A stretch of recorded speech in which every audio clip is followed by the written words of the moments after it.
o meu nome é Murilo Andrade. Nós somos os idealizadores do primeiro CONA Ordem. Gostaríamos de agradecer a todos os congressistas que estão compartilhando os seus conhecimentos com vocês. Todos são mestres ou doutores em Direito, palestrantes de alto renome nacional, especialistas em suas áreas. Muito obrigado também ao Centro Universitário Unifaciar por todo o apoio e logística para a realização deste evento. E obrigada a você que está nos assistindo. Tenha mais uma ótima palestra. Olá pessoal, tudo bem com vocês? Meu nome é Camila Marques e eu estou aqui hoje para tratar um pouquinho do direito do consumidor na sua primeira fase da OAB. Eu vou dar 7 dicas mais importantes de temas que costumam ser cobrados na sua prova da OAB, primeira fase. Atenção, vamos lá, olha só. A primeira dica essencial é o tratamento do consumidor na Constituição. Já no artigo 5º, inciso 32, nós temos uma disposição que garante esse tratamento ao direito do consumidor tão especial constitucional. Por quê? Porque o consumo é muito importante. Foi considerado importante para o nosso legislador porque, afinal de contas, estimula a economia. Além disso, você pode encontrar lá no artigo 170, inciso 5º, disposição importante para o direito do consumidor, e o artigo 48 do ato das disposições constitucionais transitórias que previu a criação do Código de Defesa do Consumidor, também é muito importante, certo? Uma vez passados os aspectos constitucionais, vamos para os princípios. Eu vou tratar aqui de 4 princípios que considero importantes para a sua prova da OAB de primeira fase. O primeiro deles é o princípio da vulnerabilidade, que trata o consumidor como parte vulnerável, mais fraca da relação de consumo, certo? Vejam, todos os consumidores são vulneráveis, mas nem todos os consumidores são hipossuficientes. O princípio da hipossuficiência é o nosso segundo princípio. O que é um consumidor hipossuficiente? É aquele consumidor que não consegue fazer prova do seu direito. Todos os consumidores, portanto, são vulneráveis, mas nem todos são hipossuficientes, certo? Além disso, nós temos o princípio da boa-fé, que é aquele princípio que garante uma ação ética nas relações de consumo, né? Esse princípio geral, que vocês já devem ter visto também lá no direito civil com os outros professores, e é essencial para a relação de consumo também. E por fim, o princípio da confiança. O princípio da confiança é aquele que garante alguns direitos básicos para os consumidores que confiaram naquela marca. Então vejam só, você compra o tênis X porque é da marca X, porque você confia que aquele tênis é bom e você paga mais caro, inclusive, por isso, né? Você está confiando na marca. Além disso, você só deposita, por exemplo, o seu dinheiro numa instituição financeira que você confia. Então, genericamente e brevemente, se atenham a esses princípios e vejam o artigo 4º do Código de Defesa do Consumidor, que lá vocês encontram maiores disposições sobre esses princípios do direito do consumidor, certo? Vamos lá, terceira dica. A terceira dica diz respeito à relação de consumo. Vejam, a relação de consumo é fundamental para a sua prova da OAB de primeira fase. Isso porque 30% da sua prova da OAB está na relação de consumo, neste tema específico. Vejam, para existir uma relação de consumo, para se caracterizar uma relação de consumo, são necessários 3 elementos. O consumidor, que é o sujeito ativo, o elemento ativo dessa relação de consumo. O fornecedor, que a doutrina costuma caracterizar como sujeito passivo dessa relação de consumo, e um objeto, que é um serviço ou então um produto, certo? Vamos lá, pessoal. Vamos destrinchar então cada um desses itens. Em primeiríssimo lugar, o sujeito ativo consumidor. Ele pode ser standard, que é aquele consumidor padrão, destinatário final do produto, que compra para o seu consumo próprio e não para revenda. E ainda pode existir o consumidor por equiparação do artigo 17 do Código de Defesa do Consumidor. Quem é esse consumidor por equiparação? É aquele que sofre um dano em razão de uma relação de consumo. Por exemplo, eu chamo um amigo para assistir um jogo de futebol na minha casa, certo? Nós estamos no sofá vendo o jogo de futebol e eu levanto para buscar algum tipo de bebida. Enquanto eu levanto e vou à cozinha, a televisão começa a explodir, sai fumaça, explode, acontece alguma coisa com a televisão. E esse meu amigo sofre danos. Veja, a televisão é minha, eu comprei a televisão, eu tenho a relação de consumo com aquele fornecedor. No entanto, como meu amigo sofreu um dano em razão dessa relação de consumo, nós podemos dizer, por exemplo, que ele é um consumidor por equiparação, certo? Além disso, uma outra espécie de consumidor por equiparação é aquele consumidor que é alvo de publicidade, lá do artigo 29 do Código de Defesa do Consumidor. Então, vejam, nós temos o consumidor estándar, artigo 2º do CDC, o consumidor por equiparação, nos artigos 17 e 29 do CDC também. Vamos falar um pouquinho do fornecedor. Fornecedor é todo aquele que possui intenção de obter lucro mediante a comercialização de um produto ou de um serviço. Artigo 3º do Código de Defesa do Consumidor. E, por exemplo, uma questão que os alunos costumam colocar. Você, por exemplo, comprou um carro do seu primo. O seu primo é fornecedor? Depende. Ele te vendeu esse carro e ele não costuma vender carros? Então, ele não é fornecedor. Aí não é relação de consumo. Aí incide o Código Civil. Mas, se este teu primo vende carro com frequência para um, para outro, para o vizinho, para o fulano, para o ciclano, então, claro que aí fica caracterizado uma relação de consumo, porque esse seu primo vai ser considerado fornecedor também.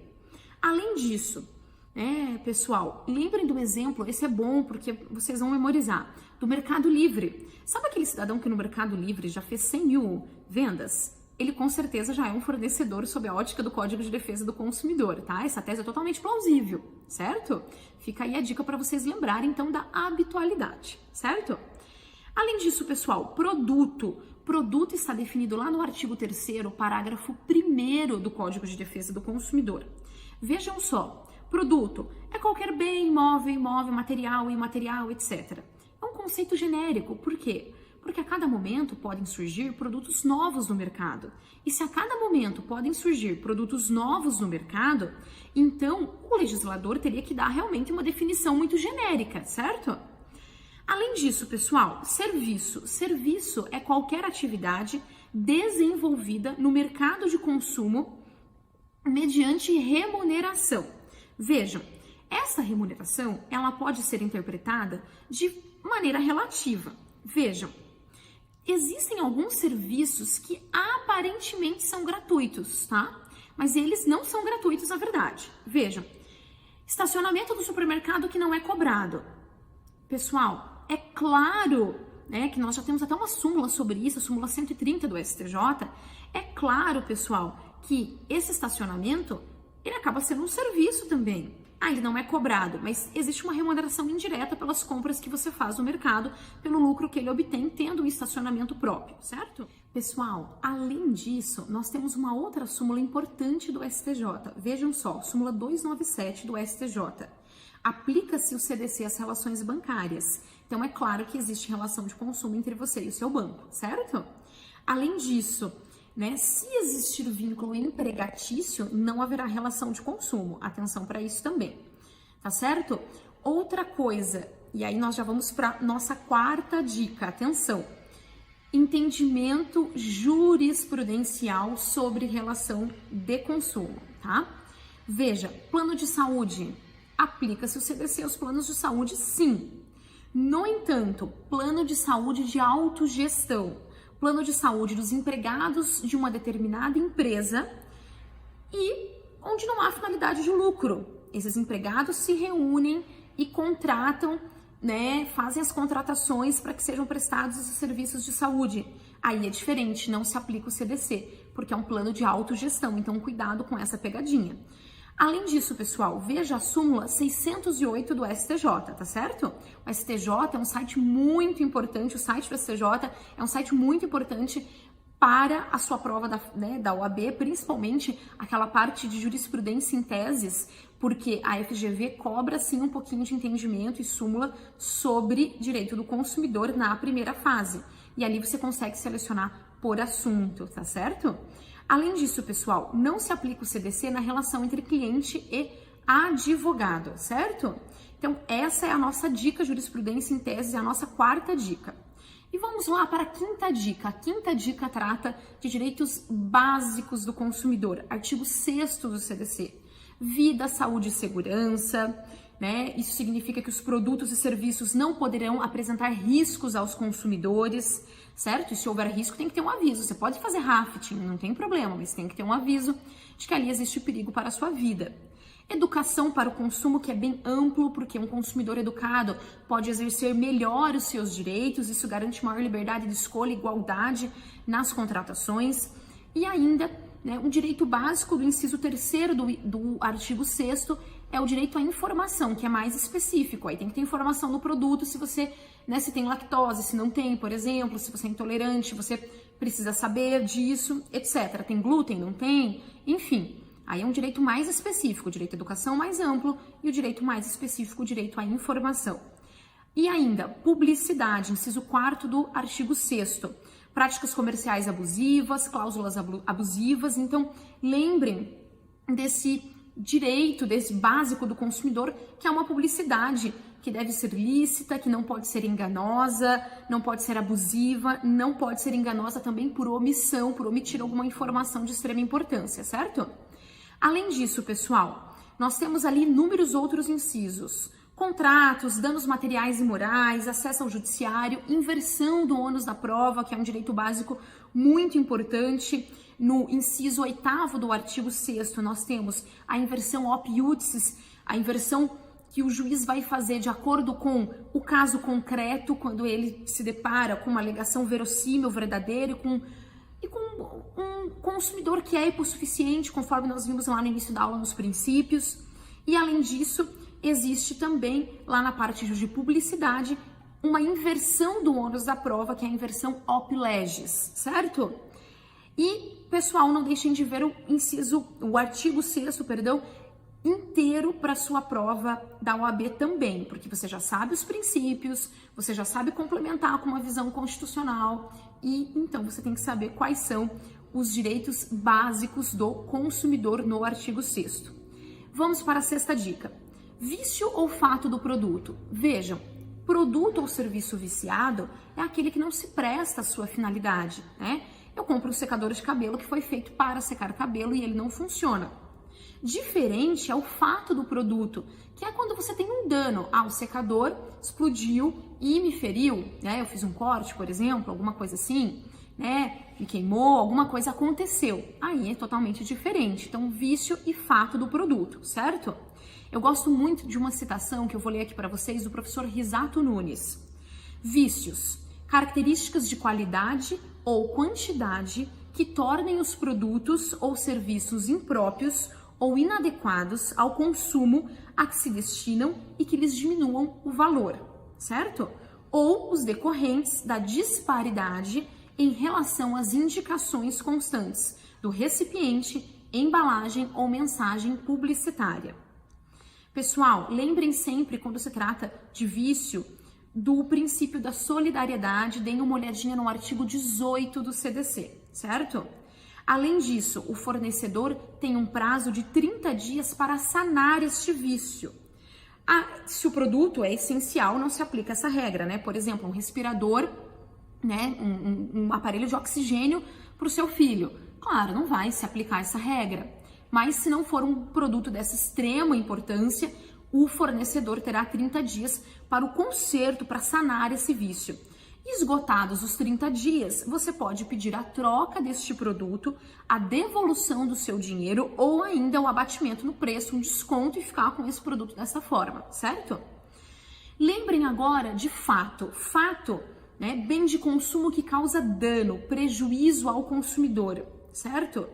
Fato ou defeito é o vício acrescido de um problema extra, alguma coisa extrínseca ao produto ou ao serviço que causa um dano maior, tá certo? O Antônio Carlos Effin, também é uma referência, é um professor que é referência em direito do consumidor, diz o seguinte: a legislação consumerista não contempla a definição de vício ou fato do produto ou serviço, sendo possível apenas extrair os elementos que as caracterizam. Verificar então, pessoal, o artigo 14, inclusive quando não há responsabilidade do fornecedor, porque existem algumas excludentes de responsabilidade do fornecedor, como o caso de culpa exclusiva da vítima. Pessoal, vamos falar um pouquinho então ainda neste tema sobre prescrição e decadência. Veja, toda vez que for vício, se aplica o artigo 26, decadência. 30 dias para produtos não duráveis, alimentos, e 90 dias para produtos duráveis, né? Produtos não duráveis, como por exemplo os alimentos, e 90 para os não duráveis. Início da contagem deste prazo decadencial. Depende do vício. Se ele for de fácil, aparente identificação no momento do recebimento deste produto, ou oculto, tá? Ou seja, oculto se manifesta em momento posterior. Quando for fato do produto, pessoal, quando for fato do produto, aí você não aplica o artigo 26, que é decadência. Quando for fato do produto, você aplica o 27 e aí é prescrição. Produto viciado que não se presta à sua finalidade, decadência 26. Fato do produto, quando causa um dano, aí você vai para o artigo 27, prescrição. E aí o prazo é de 5 anos e conta-se o prazo desde quando aconteceu este dano, certo? Então, por exemplo, vício, 90 dias para aquela geladeira viciada, certo? Mas, se você come uma comida estragada em razão desta geladeira viciada, que estragou por conta dessa geladeira viciada, aí já é um fato, não é mais só um vício. Então, você tem 5 anos para pleitear aí os seus direitos, certo? No primeiro caso, prazo decadencial, vício. No segundo caso, fato, prazo prescricional. E atenção para a garantia, aí é uma pegadinha, hein, pessoal? Por exemplo, garantia legal. A garantia legal é 30 ou 90 dias para esse produto viciado, você pode reclamar se ele for durável ou não durável. Mas além disso, se tiver uma garantia contratual, soma-se as duas, tá? Não desconta uma da outra. Então, por exemplo, eu tenho 90 dias para um produto não durável e, além desse prazo legal, para pleitear aí os meus direitos em relação a este produto que está viciado, eu tenho mais 1 ano de uma garantia contratual em relação, por exemplo, a um aspirador de pó que eu comprei, certo? Além disso, pessoal, dica 7, última dica, dica número 7, que é a dica de ouro. Sempre identifique a relação de consumo, artigo 2º e artigo 3º. Além disso, identifique o direito básico, artigo 6º, que incide nessa relação de consumo. E depois, os princípios que foram violados no caso concreto que foi cobrado, que vai ser cobrado na sua prova da OAB, certo? Artigos 1º, 4º e 5º. Além disso, pessoal, a maior parte, uma boa parte, digamos assim, dos casos cobrados também na segunda fase são casos de direito do consumidor. E são casos de consumidor, não digo a maior parte, mas boa parte já caíram, vários casos na segunda fase também. E vejam, e são casos, e mesmo na primeira fase, são casos de consumidores estándar, padrão, e não consumidores por equiparação, certo? Além disso, pessoal, eu daria uma dica de ouro que é ler o Código de Defesa do Consumidor. O código não traz aí uma leitura difícil e você precisa ler mais de uma vez, certo? Uma primeira para o seu conhecimento, uma segunda grifando as partes importantes e uma terceira após a resolução das questões, que também é a maior, é o jeito mais fácil, recomendado de você treinar para a prova da OAB, resolvendo muitas questões. Então, uma terceira leitura após a resolução de questões. No mínimo 3 leituras dessa lei que é curta e você já garante algumas questões na sua primeira fase de direito do consumidor. Eu espero que essas dicas tenham ajudado vocês. Eu tenho alguns materiais complementares sobre este assunto no site camilaspmarques.com, www.camilaspmarques.com, certo? Espero ter contribuído com vocês e desejo a todos uma excelente prova. Estou à disposição para dúvidas através do e-mail camila_marques purificação, sem cedilha e sentiu, @yahoo.com.br ou através do próprio site camilaspmarques.com também. E fico aguardando o feedback de vocês. Espero que vocês aproveitem também um roteiro e um mapa mental que estará à vossa disposição, né, com a assistência aí desta palestra, certo? Um abraço muito grande e boa sorte na sua prova da OAB.